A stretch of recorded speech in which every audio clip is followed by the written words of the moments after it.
Assalamualaikum warahmatullahi wabarakatuh. Sebelumnya terima kasih kepada Bapak Herianto Susilo dan Ibu Tri Ulia sebagai dosen pengampu mata kuliah keprofesian PNF.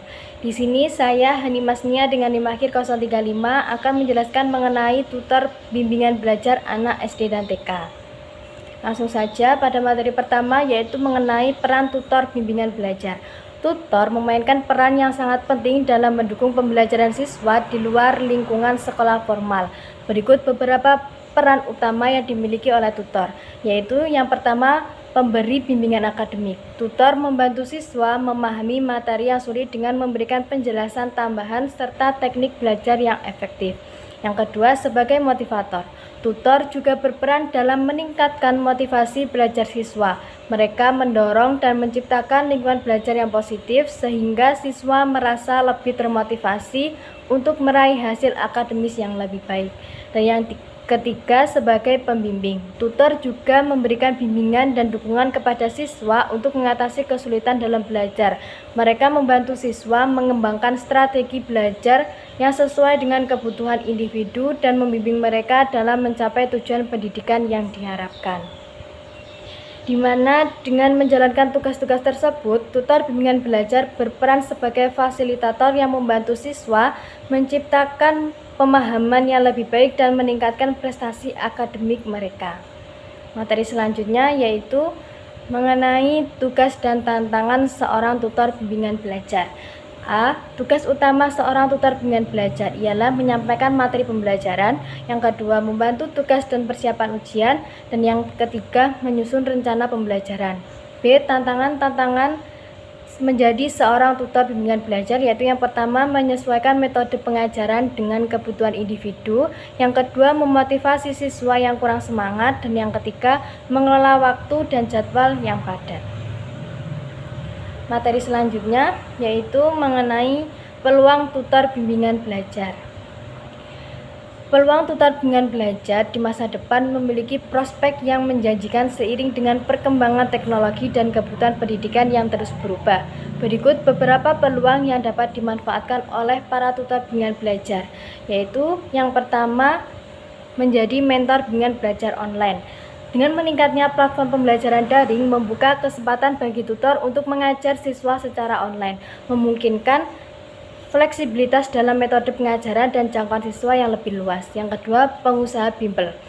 Tutor dapat mengembangkan karir dan membuka lembaga bimbingan belajar sendiri, baik secara konvensional ataupun daring.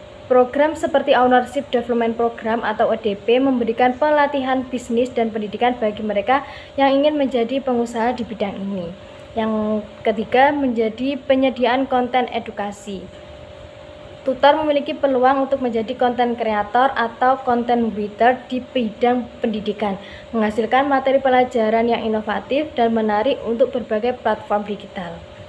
Materi selanjutnya yaitu mengenai integrasi teknologi dalam profesi tutor bimbingan belajar. A. Beberapa dampak utama dari perkembangan teknologi yang telah mempengaruhi profesi tutor bimbingan belajar anak SD dan TK, yaitu yang pertama, personalisasi pembelajaran, yang kedua, akses fleksibel melalui e-learning, dan yang ketiga, penggunaan media digital interaktif. B. Untuk beradaptasi dengan perkembangan teknologi di tahun 2025 dan masa yang akan mendatang, tutor bimbingan belajar anak SD dan TK dapat mengambil langkah-langkah berikut, yaitu yang pertama, mengintegrasikan teknologi dalam pembelajaran, yang kedua, mengikuti pelatihan dan pengembangan profesional, dan yang ketiga, mendorong kreativitas siswa melalui teknologi. Materi selanjutnya yaitu mengenai tinjauan terhadap kebijakan dan isu sosial profesi tutor bimbingan belajar. A. Beberapa kebijakan terbaru yang mempengaruhi profesi tutor bimbingan belajar untuk anak SD dan TK yaitu meliputi 1. Redistribusi guru aparatur sipil negara atau ASN, di mana dalam Peraturan Menteri Pendidikan Kebudayaan Riset dan Teknologi Nomor 1 Tahun 2025 mengatur redistribusi guru ASN ke satuan pendidikan yang diselenggarakan oleh masyarakat. Hal ini dapat mempengaruhi kebutuhan akan tutor bimbel, terutama di daerah yang menerima tambahan guru ASN. Yang kedua, pendidikan profesi guru atau PPG. Peraturan Menteri Pendidikan Kebudayaan Riset dan Teknologi Nomor 19 Tahun 2024 tentang PPG menekankan peningkatan kualitas dan kompetensi guru. Meskipun fokus pada guru formal, standar kompetensi yang ditetapkan dapat menjadi acuan bagi tutor bimbingan belajar dalam meningkatkan kualitas pengajaran mereka. Dan yang ketiga, perizinan berusaha terintegrasi secara elektronik, di mana dalam Peraturan Menteri Pendidikan dan Kebudayaan Nomor 25 Tahun 2018 mengatur perizinan berusaha di sektor pendidikan melalui sistem elektronik. Lembaga bimbel perlu memastikan bahwa mereka memenuhi persyaratan perizinan yang ditetapkan untuk beroperasi secara legal. Dengan kebijakan-kebijakan ini menuntut para tutor bimbingan belajar untuk terus meningkatkan kompetensi dan memastikan bahwa lembaga tempat mereka bernaung memenuhi regulasi yang berlaku guna memberikan layanan pendidikan yang berkualitas dan sesuai dengan standar nasional. Yang B, profesi tutor bimbingan belajar untuk anak SD dan TK memiliki peran penting dalam menyesuaikan dan merespon isu-isu sosial di masyarakat. Berikut adalah beberapa kontribusi yang dapat diberikan oleh para tutor, yaitu yang pertama, membantu penyesuaian sosial anak, dan yang kedua, menyesuaikan metode pembelajaran dengan kebutuhan sosial, dan yang ketiga, meningkatkan kemandirian belajar. Materi selanjutnya yaitu mengenai keterampilan yang dibutuhkan profesi tutor bimbingan belajar di masa depan. Untuk meraih kesuksesan sebagai tutor bimbingan belajar bagi anak SD dan TK di masa depan, diperlukan kombinasi keterampilan yang mencakup aspek akademis, pedagogis, dan interpersonal.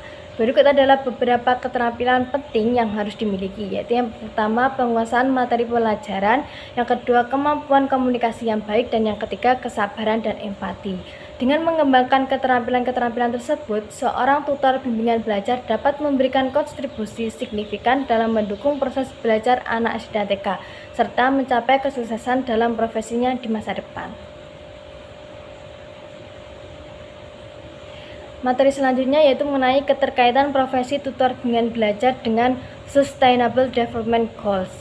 Profesi tutor bimbingan belajar untuk anak SD dan TK memiliki peran signifikan dalam mendukung pencapaian tujuan pembangunan berkelanjutan Sustainable Development Goals atau SDGs, terutama dalam aspek pendidikan, pemberdayaan masyarakat, dan kesejahteraan sosial. Berikut adalah kontribusi utama yang diberikan, yaitu peningkatan kesejahteraan sosial, termasuk dalam SDGs nomor 10, mengurangi ketimpangan, di mana bimbel seringkali menyediakan program beasiswa atau biaya rendah bagi siswa yang kurang mampu, memastikan bahwa semua anak memiliki akses yang sama terhadap pendidikan berkualitas.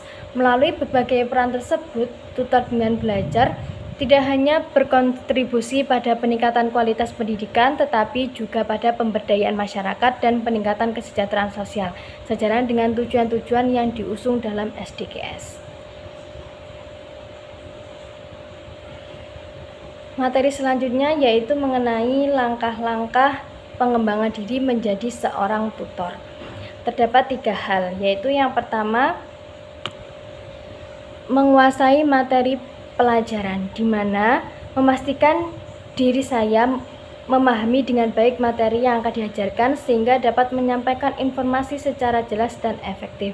Yang kedua, menggunakan metode pembelajaran yang kreatif, di mana saya akan menerapkan berbagai metode pengajaran yang menarik dan sesuai dengan usia anak, seperti permainan edukatif dan aktivitas interaktif untuk meningkatkan minat dan motivasi belajar mereka.